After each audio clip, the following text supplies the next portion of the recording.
We do have some breaking news coming out of the Middle East as U.S. forces intercept multiple Iranian missiles. We have this coming from U.S. Central Command. Oh, shit. Here we go again. So let's discuss the current situation in the Middle East, because here we go again. After a brief impromptu 5-day ceasefire where nobody was shooting at each other, it was holding. Tonight, Iran tried to attack us yet again. As a matter of fact, it appeared to be a surprise attack. They were hoping they were going to catch our soldiers off guard. Although the issue, of course, is that it didn't come as much of a surprise, given probably everybody was expecting they might try to do something like this, and that is exactly why said surprise attack spectacularly failed, and the United States managed to intercept every single missile, which is, of course, very good news. But it does raise some broader questions about what the heck is going on with Iran, because apparently, in recent days, they've been trying to re-enter the Memorandum of Understanding, basically restore the old deal, and then moments later, we witness what the U.S. is claiming to be simply the IRGC shoot off missiles. This is, of course, coming on the same exact day as the Lindsey Graham funeral, the Trump-Netanyahu Zelensky meeting over in Washington. So maybe it was a statement sent in that regard. Still, we'll talk about it. What does it mean? First, though, do us a favor. If you enjoy our content, make sure you hit that like button down below. Subscribe to the channel if you are new. That is the best way to support our work, and it also ensures that you can stay up to date with all of the latest news and coverage. And folks, what exactly am I talking about? Well, just as of yesterday, actually as of this morning, as a matter of fact, reports emerged on Tuesday that the U.S. and Iran may revive the failed memorandum on operations in the Strait of Hormuz, a key route for global oil shipments. This, of course, came after Iran repeatedly, as they do every single time, just broke the ceasefire and then proceeded to claim it was our fault, say that we started it. I'm sure they're going to do the same exact thing here today, but this came after Pakistan, Egypt, Qatar, and Oman were backing the proposal to try to iron things out, figure out if there can be some type of peace. And as I previously mentioned, basically for the past 5 or so days, there was some type of agreement, not a formal signed ceasefire, but hey, we'll stop shooting at each other. Although perhaps, the theory can sometimes be that Iran buys time on purpose to, hey, maybe we got to replenish our missiles or something like that. At the same time, when they wait, they also buy time for us to replenish, for example, our Patriot missile interceptors. And so, as you can kind of see by the outcome tonight, I don't know if that was really worth it by Iran. It just kind of causes them to lose trust and, frankly, look very stupid on a number of levels. But as we've probably been over many times, we're not dealing with a super rational regime that is thinking necessarily with the most level or stable of head. Some of you guys have made fun of me because I'm trying to dissect their psychology, and it's kind of like, at the end of the day, it doesn't necessarily always make sense. In fact, I think there definitely is some truth in the theory. There's not really an Iranian government at the moment. You have the IRGC, you have the political branch, and there's just sort of mixed signals going on. And so it could actually be what we saw tonight, an attempt by the IRGC to blow up the deal after watching, Middle Eastern mediators, maybe the political branch of our government, they're leaning towards restoring the memorandum. We don't want that. We want to be in this eternal state of war because, as I've sort of theorized many times, I think the hardliners, especially of the regime, will not really have a great domestic situation if Iran actually enters peacetime, right? Remember the protests, remember things like that. However, wartime is a good opportunity to rally your people against the common enemy so that they don't look inwards. And so that's obviously a possibility that's going on. But, that could actually be a theory that maybe, it was an IRGC thing. We'll explain maybe the reasons for that. Although at the same time, folks, let's be honest, the IRGC does provide good, plausible deniability for the political branch of the Iranian government at the same time. So really, it's hard to say sometimes on these things, because it could totally be the case at the same time.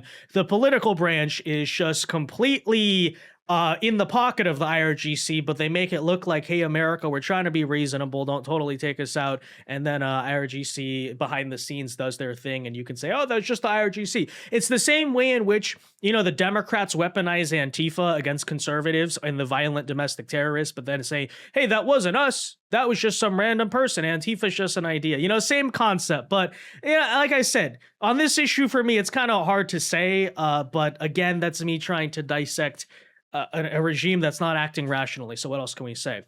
At the same time, it's worth noting maybe the timing of all this. Again, today was Lindsey Graham's funeral. Was that a statement that Iran was trying to send? Hey, you know, one of the most famous war hawks in American history, we're going to make fun of him for dying or something like that. Although, that being said, you know, you could also make the counter case that it would be really stupid to do that because in a way you're kind of vindicating things Lindsey Graham said throughout his life, right? You're making him look better by on the day of his death what did he do for a lot of his life? Say, I ran this, I ran that, Iran needs to be glassed off the map, et cetera, et cetera. They're a terrorist state, whatever. And then on the day of his funeral, you unprovoked break a ceasefire, and it was totally you, right? You started it and then launched some missiles. So, you know, again, not really understanding the point here, not understanding the strategy, but this is, of course, Iran we're talking about. And then, as I mentioned, you also had today Trump meeting with both Netanyahu and Zelensky. So it could be some statement, especially against Israel. I mean, definitely a possibility we have to keep in mind. But all of that said, here is the official announcement out of U.S. Central Command. So you can see right here at 5:45 p.m. Eastern time today, Islamic Revolutionary Guard Corps forces launched multiple ballistic missiles from Iran in an attempt to surprise attack U.S. forces based in the Middle East. All Iranian missiles were successfully intercepted. So good job, Iran. Obviously, you know, just completely inept, as you usually are, by the way. You know, I know there have been some casualties, but big picture here discussing warfare. I mean, typically their attacks, their ways of waging war are not all that effective. All they can basically do is commit terrorism, the Strait of Hormuz, which we've well established, really. But all Iranian missiles were successfully intercepted. U.S. forces remain vigilant and at a high state of readiness. As a matter of fact, we just got the announcement here of an actual response. U.S. CENTCOM announced that the U.S. and Saudi Arabia. So also worth noting here, actually a couple things I want to point out. First and foremost, you do notice that U.S. Central Command explicitly says it was an attack by the Islamic Revolutionary Guard Corps. And that's exactly the reason why I hint maybe there is an IRGC rogue issue going on here, because notice Iran itself is not directly mentioned. The Iranian military, by the way, really hasn't been mentioned in some time. Maybe because it doesn't really exist at this point, but not really directly on them. They specifically say, hey, this was the IRGC. And I equally find here the response to be quite telling. First of all, the US and Saudi Arabia conducted joint strikes in retaliation to Iran here.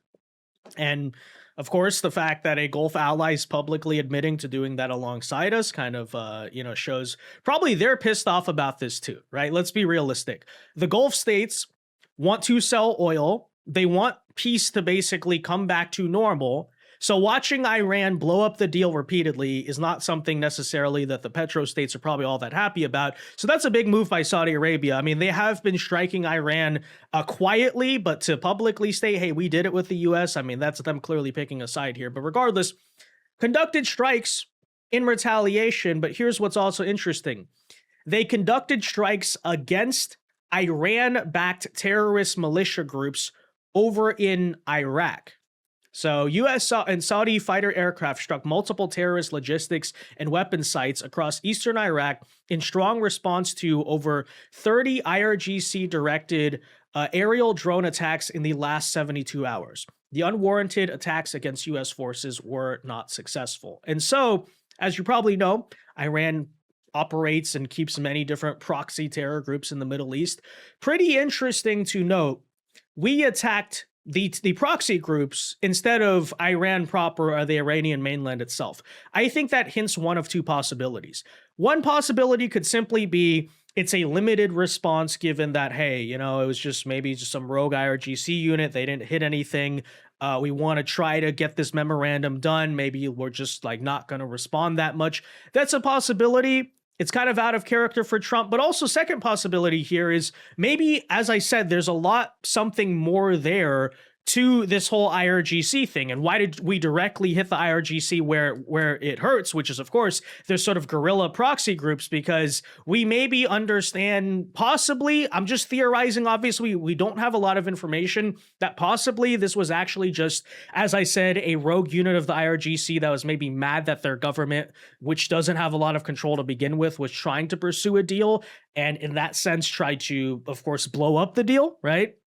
Attempted to, stop it, sabotage it, and hoping that there would be this whole response. And so we're kind of like not giving them that power, I suppose, while of course disarming what the types of resources they're using the most. Now, that said, if the opposite is true, if this was not just some random thing where the jihads pressed the wrong button on the ballistic missile, and this was indeed a deliberate, intentional government-wide response, then I think certainly some important questions need to be asked. What is Iran thinking here? $1 million question we've been trying to answer. But for example, I think this puts it quite well. Does Iran want the US to attack them? I think clearly, by the way, the answer is yes. They've been doing that the whole time. They started this whole thing, let's remember, by firing on ships in the Strait of Hormuz when we had the first memorandum of understanding.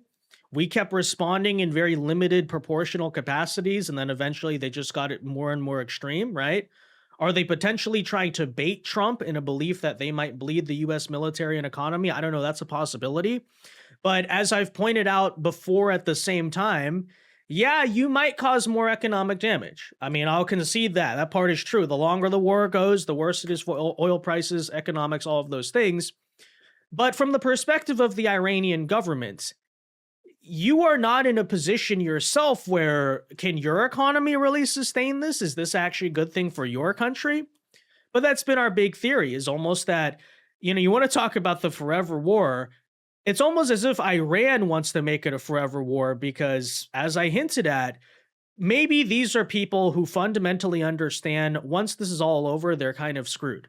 And that's the case for regime change I've made, which is, guys, I think to an extent we're going to learn down the line we basically did execute regime change. I know people don't really believe that, but I pointed out, look how unstable these guys are, right? Who's in charge of the country? You have a massive power vacuum going on. It's a powder keg waiting to explode. And honestly, what's been happening as of late is a massive vindication of my theory that Iran's going to struggle to survive economically and politically, by the way. They don't really have leadership. And this, if we're to believe there's any rational thinking here going on, is almost a vindication of that, right? They're trying to prolong the war, even if it hurts their economy, their oil sales, cause all these problems, because you would think, right, if you're really thinking for the long term, the big picture, you don't want to do a suicide mission. You want to get this over with, rebuild your infrastructure, rebuild your economy. You have a domestic populace who has been having a lot of economic issues, maybe make them happy once again. It's almost as if these people have just given up on that, and their goal is to just like cause as much economic damage effectively to the United States as they can, and they don't care what it does to themselves, right? And that to me almost hints, right, that fundamental vulnerability in Iran.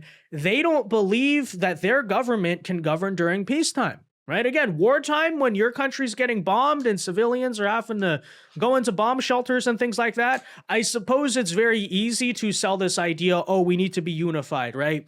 The enemy is not us, right? The government's not the reason why your life sucks. It's Israel, it's America. But once the war is over and the bombs stop falling, right, that excuse becomes a lot more difficult. And that's how you get a situation like you did back in January, where the protesters turn against the Iranian government. And so just something to keep in mind. That is the one, kind of explanation I might give for all of this, is that it's actually in many ways, these are kind of dumb desperation moves. And if that's all true, by the way, right, that I guess they did kind of try to bait us tonight, perhaps supposedly intentionally, then maybe it was actually the smart thing to do to sort of just not take the bait and say, look, we're shooting some missiles at your proxies. I mean, that's sort of a big way you wage war anyway. We're going to attack eastern Iraq where the IRGC is like snooping around, hanging out, but we're not going to get baited back into the war by you, because like that's stupid, right? We're not going to take your bait. We understand what you're trying to do. We see through your game. And maybe there's actually power in that decision as well. I don't know. We'll see where it all goes, okay? I wouldn't be surprised if things flare up and then we're full on shooting at each other again within about, 24 hours here. But we'll find out what happens, guys. Anyways, that said, let me know your thoughts. Be sure to leave a like on this video, subscribe to the channel if you are new. And until next time, God bless and peace.